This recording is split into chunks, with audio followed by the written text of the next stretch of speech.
Emang boleh ya sesakit ini? Emang pantas ya gue dapetin rasa sakit ini? Emang harus banget ya gue orangnya yang tersakiti? Jujur, gue gak mau awalin cerita gue dengan banyak ngeluh.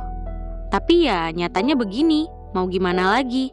Oh iya lupa, kenalin, nama gue Siska. Umur gue sekarang 21 tahun. Sekarang lagi kuliah semester 6 di salah satu kampus swasta di Lombok. FYI, gue banyak ikut organisasi di kampus yang ngebuat gue jadi famous. Boleh lah ya narsis dikit? Boleh dong. Tapi meskipun gue famous di kampus, gue orangnya tuh susah banget deket sama cowok. Ya ini sih bukan karena sombong ya guys. Orientasi gue emang fokus buat ngejar pendidikan. Pokoknya pendidikan itu nomor 1 lah buat gue. Toh orang tua gue juga ngelarang gue buat pacaran. Katanya sih takut anaknya malah kejeblos pergaulan bebas dan malah hamidun di luar nikah. Ngeri banget. Tapi sebenarnya sih dulu waktu SMA gue pernah pacaran. Dan itu pun lama loh, sampai 3 tahun awetnya. Ngalah-ngalahin pengawet makanan deh. Meskipun endingnya pisah jalan juga. Nah ini nih cerita utamanya. Jadi pas semester 3 kemarin, gue kenalan sama cowok lewat Instagram. Sebut aja namanya Rama. Umurnya 25 tahun. Dia kalau di foto tuh tetap pakai masker gitu. Jadinya gue kayak nggak tahu deh mukanya kayak gimana. Di Instagram postingannya sih agak religius gitu nih bocah. Pencitraan apa gimana? Kita ya saling DM-DMan random gitu karena obrolan kita ternyata nyambung. Gue sama dia itu beda 5 tahun. Jadi dulu pas dia lulus SMA, umur 19 tahun, dia udah mutusin kerja di Saudi, sekalian haji gitu. Setelah 5 tahun kerja di sana, dia akhirnya mutusin buat pulang. Pas 7 bulan pulang, dia asik scroll IG. Dia nemu deh IG gue. Katanya sih gitu. Karena udah kenal 1 bulan, kita mutusin buat janjian ketemu. Awalnya takut sih. Siapa tahu dia manusia serigala yang siap nerkam gue kan? Stop. Maaf ya, halu. Ya jujur nih, gue takut karena kita tuh nggak pernah video call. Kalau kirim pap, ya paling pap tangan doang. Terus kalau nggak dicermin. Tapi mukanya nggak kelihatan. Pokoknya misterius abis deh, buset. Nah, terus waktu itu ada acara ulang tahun Lombok Barat. Acaranya ya ngajak semua warga Lombok Barat buat lari pagi bareng. Terus di acara lari pagi itulah kita janjian buat ketemu. Gue minta tolong ditemenin sama temen gue, namanya Munji dan pacarnya namanya Sandi. Secara gue tuh tinggalnya di Lombok Tengah, jadi perlu temen buat nemenin ke Lombok Barat. Terus nih, gue sama dia janjian ketemu di dekat patung kuda. Tapi gue nggak tahu patung kudanya di mana. Akhirnya kita bertiga muter-muter dah tuh. And finally, kita ketemu dia sama temennya. Gue auto ngucek-ngucek mata gue. Kayak nggak nyangka kalau dia seganteng itu, woy. Auto meleot hati ini bang. Badannya bagus karena dia setiap sore nge-gym. Terus kulitnya putih, rambutnya bagus dan ada brewok tipis gitu. Gemes deh, bawaannya pengen gigit. Singkat cerita, setelah lari pagi, kita duduk-duduk makan cilok gitu. Terus kita cari tempat makan, soalnya kita berlima sama-sama belum sarapan. Terus, tahu siapa yang bayar? Dia cuy, respect abangku. Setelah pertemuan pertama itu, gue sama dia jadi sering ketemu pas gue pulang kuliah. Dia ngajak gue makan mie ayam, dan yang bayarin dia terus. Kan jadi makin baper gitu kan dibayarin terus. Sederhana sih, tapi bermakna. Cia. So, karena sering dijajanin, uang belanja gue jadi aman. Pas malamnya gue sama dia main Mobile Legends. Terus dia bilang gini, ayo Baywan kita taruhan. Kalau gue menang, lu jadi pacar gue. Kalau gue yang kalah, gue yang beliin apapun yang lu mau. Penawaran yang menarik tuh. Mumpung skincare di rumah pada habis kan. Tapi ternyata gue kalah Baywan sama dia. Dia mainnya jago banget. Dan ya begitulah kami jadian. Apa karena gue ngarep juga ya jadi pacarnya? Terus gue ngalah kali ya? But it's okay. Soalnya gue juga udah nyaman. So gue maulah pacaran sama dia. Hap, lompat pas bulan keempat pacaran. Dia nyuruh gue main ke rumahnya. Awalnya gue deg-degan datang ke sana karena dia juga pertama kali bawa cewek ke rumahnya. Gue datang sambil bawa donat sama buah-buahan gitu.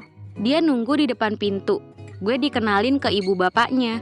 Kesan pertama gue super wah banget. Ibu bapaknya super baik dan ramah. Dan kalian tahu, ibunya udah masak banyak banget. Karena Rama ngasih tahu ke ibunya kalau gue mau datang. Akhirnya kita makan berempat. Dia anak pertama dari 3 bersaudara. Dia punya adik satu cewek umur 23 tahun, tapi dia udah nikah. Terus adiknya paling kecil cowok umur 17 tahun, tapi dia nggak di rumah karena mondok di salah satu pesantren.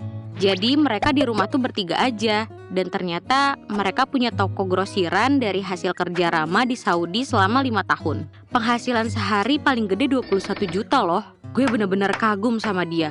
Cowok yang bertanggung jawab dan pekerja keras deh pokoknya. Setelah pertemuan itu, ibunya selalu nelpon nyuruh ke rumah. Entah itu bantu masak-masak bareng lah, buat makan bareng lah. Terus kalau ada acara keluarga, gue diajak juga. Terus gue dikenalin. Ini nih calon istrinya Rama. Beuh, calon istri nggak tuh? Siapa yang nggak seneng coba? Ibunya pernah mau ngasih gue cincin 3 gram buat ngiket gue jadi calon menantunya. Tapi gue tolak baik-baik. Karena gue nggak berani nerima barang berharga dulu, apalagi cincin emas. Terus ibunya bilang, ya udah cincinnya ibu simpen lagi ya. Kalau gitu besok kamu mau nikah baru dipakai cincinnya ya nak. Terus gue senyum. Iya bu. 8 bulan udah berlalu. Gue masih tetap ke rumahnya karena disuruh ibunya. Tiba-tiba dia ngomong ke ibunya, Bu, Rama mau nikah sama Siska, boleh nggak? Gue langsung kaget dia ngomong gitu. Ibunya jawab sambil ketawa.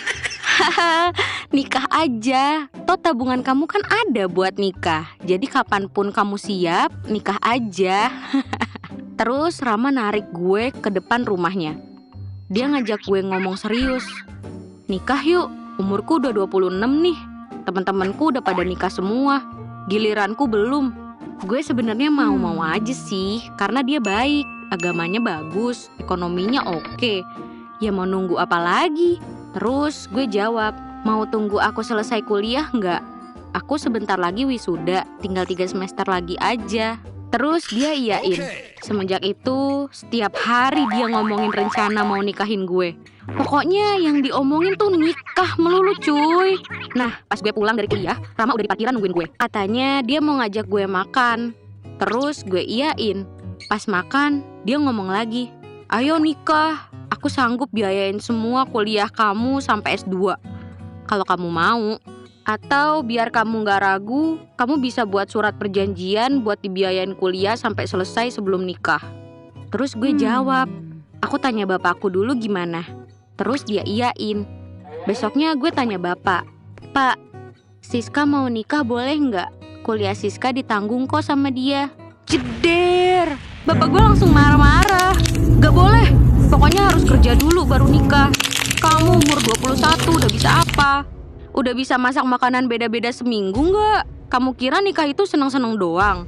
Ada susahnya. Kamu belum mikir karena umurmu aja baru 21 tahun. Setelah itu gue ngasih tahu Rama kalau bapakku nggak ngasih setuju idenya.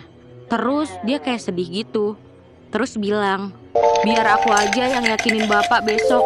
Aku bakal ke rumahmu bicara baik-baik. Terus gue bilang, nggak usah, biar aku aja yang yakinin bapak pelan-pelan. Terus Rama iyain dengan raut muka pasrah. Setelah 9 bulan pacaran, dia terus ngomongin tentang nikah. Terus menerus kalau ketemu. Kan gue jadi jenuh ya. Terus pas di rumahnya gue nyeletuk sedikit. Semau itu ya kamu nikah. Kamu gak bisa sabar ya nunggu aku 3 semester lagi. Terus dia pakai nada ngegas gitu. Iya gak bisa. Seenggak mau itu ya kamu nikah sama aku. Kamu sayang gak sih sama aku? Terus karena kepancing emosi jadinya ikutan ngegas juga. Kamu ngerti gak sih aku masih mau fokus sama tujuan awalku dulu. Aku gak siap sibuk sama tugas rumah tangga. Sedangkan tugas kuliahku aja banyak gini. Terus dia langsung diem sambil main HP sampai gue pulang. Jir, dikacangin cuy. Setelah itu dia ganti foto profil. Yang biasanya pakai foto sama gue. Terus dia gak pernah mau angkat telepon gue. Bahkan chat gue di WA juga didiemin. Mungkin masih ngambek kali ya. Ntar juga dia ngechat. Tapi kok 4 hari dia gak ngechat-ngechat juga ya. Tumben banget deh. Semarah itukah dia sama gue? Apa gue terlalu berlebihan ya? IG gue juga diblokir sama dia. Intinya akses buat ngehubungin dia tuh nggak ada. Setelah seminggu, gue jadi makin penasaran. Gue sih nggak mikir aneh-aneh ya. Soalnya berantem kayak gini udah biasa, saling ngilang tapi ujung-ujungnya dia yang nyariin. Gue jadi agak sedikit takut, nanti kalau dia kenapa-napa gimana? Atau mungkin dia kecelakaan terus masuk rumah sakit? Kan astaga, parah. Gue akhirnya cerita ke temen gue si Munji. Terus Munji nyaranin buat datengin aja ke rumahnya langsung. Toh udah biasa ke rumah dia katanya. Terus pas gue mau ngechat, gue sadar dia udah hapus nomor WA-nya. Terus gue panik dong. Masa dia kecelakaan terus meninggal? Kan gak mungkin dong. Terus gue ngechat ibunya. Tapi nomor gue diblokir juga ternyata. Akhirnya gue mutusin buat samperin dia ke rumahnya. Tapi gue waktu itu lagi UAS, pergantian semester selama seminggu. Jadinya gue mutusin kesana setelah selesai UAS aja deh. Itu pun gue gak bisa tenang anjir. Bener-bener kacau deh. Pas selesai UAS, gue tanyain dia ke adiknya yang cewek. Gue chat, "Assalamualaikum, boleh nanya nggak? Rama kemana ya? Udah 2 minggu ngilang." Terus adiknya langsung bales, "Loh, ngapain?" tanya dia. "Dia kan udah nikah. Siska nggak dikasih tahu." Jelek, langsung kaget gue. Hancur, kaget-kagetnya deh. Gue pinjem IG-nya Munji buat nyari Rama, tapi ternyata diblokir juga. Terus gue minjem IG pacarnya Munji, si Sandi, dan ternyata di sana ada foto mereka berdua senyum sambil pegang buku nikah. Asli, sakit banget woi. Gue langsung nangis brutal waktu itu. Masa gue ditinggal nikah sih? Ya Tuhan. Gue sayang banget sama dia loh. Bayangin ngilang 2 minggu, langsung akad. Terus nggak ada yang ngasih tahu sama sekali ke gue. Akhirnya gue DM kayak gini, "Sandi, kamu udah nikah? Tega banget. Kenapa kamu nggak mutusin aku dulu baru nikah? Atau kasih tahu gitu? Biar aku nggak penasaran, biar aku nggak nyari-nyariin kamu." Terus dia jawab, "Aku mau kita ketemu di kafe besok jam 3 sore, biar aku jelasin." Besoknya gue samperin tuh dia ke tempat yang dijanjiin. Yap, dia udah nunggu di sana sendiri. Gue pas lihat dia langsung nangis karena nggak nerima kenyataan kalau pacarku itu udah jadi suami orang. Pas gue masuk, terus duduk di depan dia, kata pertama yang keluar dari mulutnya itu, "Maaf," sambil nunduk sedih. Gue di situ nggak tahan, akhirnya gue nangis jadi-jadinya. Setelah itu, dia pegang kepala gue sambil bilang, "Aku udah ajak kamu nikah, tapi kamu kayaknya belum siap. Jadinya aku nikah sama temenku namanya Ola. Dulu aku sama dia sama-sama kerja di Saudi. Terus dia pulang juga. Aku ajak dia nikah, dianya mau. Perjalanan kamu masih panjang. Kamu bisa dapetin cowok kelak yang lebih baik dari aku." Di situ gue makin nangis. Terus dia berdiri buat ninggalin gue, yang masih nangis di situ. Setelah lihat dia pergi, akhirnya gue juga pergi dari tempat itu. Terus ke parkiran, ternyata dia masih di parkiran sambil nangis di atas motornya. Terus dia lihat gue. Terus dia meluk gue sambil bilang maaf. Di situ kita pelukan sambil sama-sama nangis. Kita berdua saling menguatkan satu sama lain dan ikhlasin kejadian ini. Sampai sekarang gue masih sering kangen sama dia. Walaupun 10 bulan itu bukan waktu yang singkat. Apalagi hari-hari gue lebih banyak sama dia, sama keluarganya. Jujur, gue juga kangen sama ibu bapaknya yang baik, ramah, dan lucu. Apalagi mereka juga udah gue anggap kayak orang tua gue juga. Pasti sekarang ibu bapaknya seneng deh udah punya menantu. Ola juga beruntung bisa punya mertua yang baik dan suami yang baik juga. Jadi pesan dari gue, jangan pacaran sama orang yang umurnya beda jauh kalau kalian gak siap buat nikah. Ntar kayak cerita gue ini, ditinggal nikah.